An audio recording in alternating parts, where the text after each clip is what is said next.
Hello दोस्तों, आप सभी को फिर से स्वागत है इस क्वेश्चन बैंक के रैंकर सीरीज में। क्वेश्चन बैंक के रैंकर सीरीज में आप सभी का स्वागत है। चलिए देखते हैं पहला क्वेश्चन। कवि का स्त्रीलिंग रूप क्या है? ये क्वेश्चन 2009 और 2013 के क्वेश्चन बैंक में पूछा हुआ क्वेश्चन है। ये प्रीवियस ईयर है। कवि का स्त्रीलिंग रूप क्या है? कवि का स्त्रीलिंग रूप होता है कवयित्री। कवयित्री कवि का स्त्रीलिंग रूप होता है। चलिए देखते हैं अगला क्वेश्चन। हिमालय हिमालय कौन सी संज्ञा है? व्यक्तिवाचक, जातिवाचक संज्ञा, भाववाचक संज्ञा, समूहवाचक संज्ञा। हिमालय कौन सी संज्ञा है? हिमालय जातिवाचक संज्ञा है। चलिए देखते हैं क्वेश्चन नंबर 3। संधि के कितने भेद होते हैं? संधि के कितने भेद होते हैं? 2012 और 2021 में पूछा हुआ क्वेश्चन है। संधि के 2 भेद होते हैं, 3 भेद, 4 भेद या 5 भेद। संधि के कितने भेद होते हैं? संधि के 3 भेद होते हैं। चलिए देखते हैं क्वेश्चन नंबर 4। आम शब्द का पर्यायवाची क्या है? आम शब्द का पर्यायवाची क्या है? 2011 में पूछा हुआ क्वेश्चन है।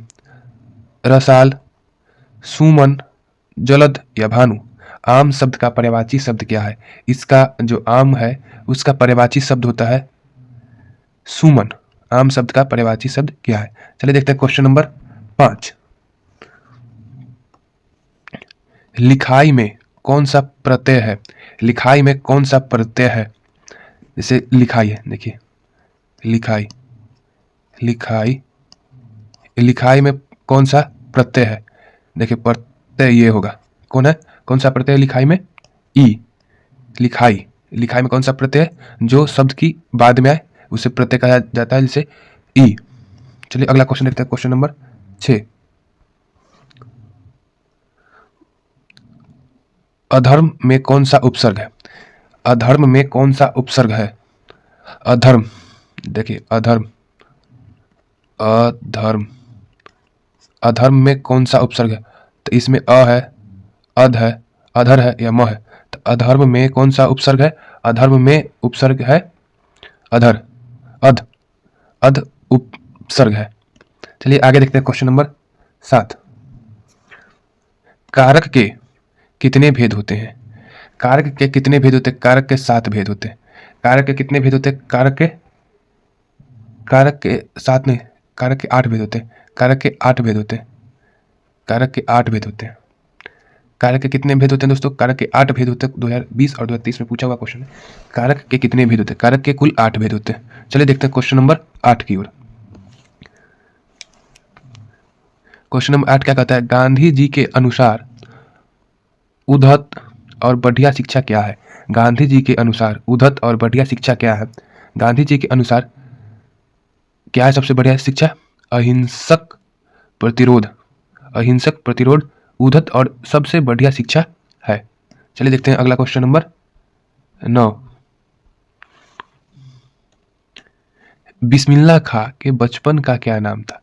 बिस्मिल्लाह खां जो शहनाई वादक थे उनके बचपन का नाम क्या था? बिस्मिल्लाह खां के बचपन का नाम शमसुद्दीन था, अमीरुद्दीन था, गयासुद्दीन था या जलाउद्दीन था? बिस्मिल्लाह खां के बचपन का नाम अमीरुद्दीन, अमीरुद्दीन था। चलिए देखते हैं क्वेश्चन नंबर 10। मछली, मछली किस प्रकार की कहानी है? मछली किस प्रकार की कहानी है? ऐतिहासिक, सामाजिक, मनोवैज्ञानिक या व्यंग्यात्मक? जो मछली किस प्रकार की कहानी है दोस्तों? तो मछली एक मनोवैज्ञानिक कहानी है। चलिए देखते हैं क्वेश्चन नंबर 11। शुद्ध शुद्ध चुने, मतलब शुद्ध वर्तनी चुने, शुद्ध शुद्ध चुने, शुद्ध वर्तनी चुने। आशीर्वाद का शुद्ध वर्तनी चुने। आशीर्वाद का शुद्ध वर्तनी है क्या? आशीर्वाद। चलिए आगे देखते हैं क्वेश्चन नंबर 12। ये क्वेश्चन नंबर 12 क्या है? मुहावरा है। आंखों 4 होना, आंखें 4 होना मुहावरे का अर्थ क्या है? आंखें 4 होना मतलब प्रेम होना, लड़ाई होना, अंधा होना, चश्मा लगाना। आंखें 4 होना, बताओ किसी के आंख 4 हो जाता है, किसी के प्रति तो क्या होता है? उसको प्रेम होता है। क्या होता है? प्रेम, उसके प्रति आकर्षण हो जाता है। उसी में किसी भी व्यक्ति को आंखें 4 हो जाते हैं। चलिए अब आगे देखते हैं क्वेश्चन नंबर, चलिए दोस्तों देखते हैं क्वेश्चन नंबर 13। पवन का संधि विच्छेद क्या होता है? पवन का संधि विच्छेद क्या होता है? प जोर व, पो जोर अन, पॉज और अन या पॉज और अन। पवन का जो संधि विच्छेद होता है वो पोज और अन होता है, नहीं कि ये मार दीजिएगा पॉज और वन। इसी में बच्चे लोग गलती कर देते हैं। ये 2011 में पूछा हुआ क्वेश्चन है। पवन का संधि विच्छेद पोज और अन होता है। पो होता है वो अ में साइलेंट होकर वो बन जाता है। ठीक है, देखते हैं अगला क्वेश्चन, क्वेश्चन नंबर 14। क्या देखते हैं क्वेश्चन नंबर 14। चलिए क्वेश्चन नंबर 14 में देखते हैं यथाशक्ति। यथाशक्ति में कौन सा समास है? 2008, 2011, 2019 में पूछा हुआ क्वेश्चन है समास से। एग्जाम देने से पहले समास एकदम क्लियर कर लेना चाहिए। यथाशक्ति में कौन सा समास है? यथाशक्ति में अविभाव समास है। अविभाव समास है यथाशक्ति में। चलिए देखते हैं अगला क्वेश्चन, क्वेश्चन नंबर 15। काल के कितने भेद होते हैं? काल के कितने भेद होते हैं? काल के कितने भेद होते हैं? काल के एगो भेद होते हैं। 2009, 2017 में पूछा हुआ क्वेश्चन है। चलिए देखते हैं अगला क्वेश्चन, क्वेश्चन नंबर 16। विशेषण के कितने भेद होते हैं? विशेषण के कितने भेद होते हैं? काल के तो एक भेद थे, विशेषण के कितने भेद होते हैं? विशेषण के 2 भेद होते हैं। चलिए देखते हैं क्वेश्चन नंबर 17। देखिए भेद से कितना क्वेश्चन पूछा गया। एक साथ सर्वनाम के कितने भेद होते हैं? विशेषण के 2 भेद होते हैं, काल के 1 भेद होते हैं। सर्वनाम के कितने भेद होते हैं? सर्वनाम के 5 गो भेद होते हैं। संज्ञा सर्वनाम के कितने कितने भेद होते हैं, ये सब का एक बार कंफर्मेशन करके जाइएगा। ठीक है, देखते हैं क्वेश्चन नंबर 18 की ओर चलते हैं। बुढ़ापा। बुढ़ापा में कौन सी संज्ञा है? 2019, 20 और 24 में पूछा हुआ क्वेश्चन है। बुढ़ापा में कौन सी संज्ञा है? बुढ़ापा में कौन सी संज्ञा है? जातिवाचक संज्ञा, व्यक्तिवाचक संज्ञा, भाववाचक संज्ञा या द्रव्यवाचक संज्ञा? इसमें द्रव्यवाचक संज्ञा कौन? बुढ़ापा में। चलिए देखते हैं अगला क्वेश्चन, क्वेश्चन नंबर 19 की ओर। म का उच्चारण स्थान क्या है? म का उच्चारण स्थान क्या है? कंठ से, तालु से, ओठ से या दंत से? आपसे म किससे बोलते हैं? म हमसे हमेशा तालु से बोलते हैं। म क्या बोलते हैं? म। तो इसमें तालु का प्रयोग होता है। चलिए आगे देखते हैं क्वेश्चन नंबर 20। वर्ण के कितने प्रकार होते हैं? वर्ण के कितने प्रकार के होते हैं? वर्ण कितने प्रकार के होते हैं? वर्ण के जो प्रकार है वर्ण 3 प्रकार के होते हैं। चलिए देखिए क्वेश्चन नंबर 21 की ओर। मंगू। मंगू की बड़ी बहन का क्या नाम था? मंगू की जो बड़ी बहन था उसका नाम क्या था? उसका नाम था निमी। क्या नाम था? उसका नाम निमी था। चलिए देखते हैं अगला क्वेश्चन नंबर 22 की ओर।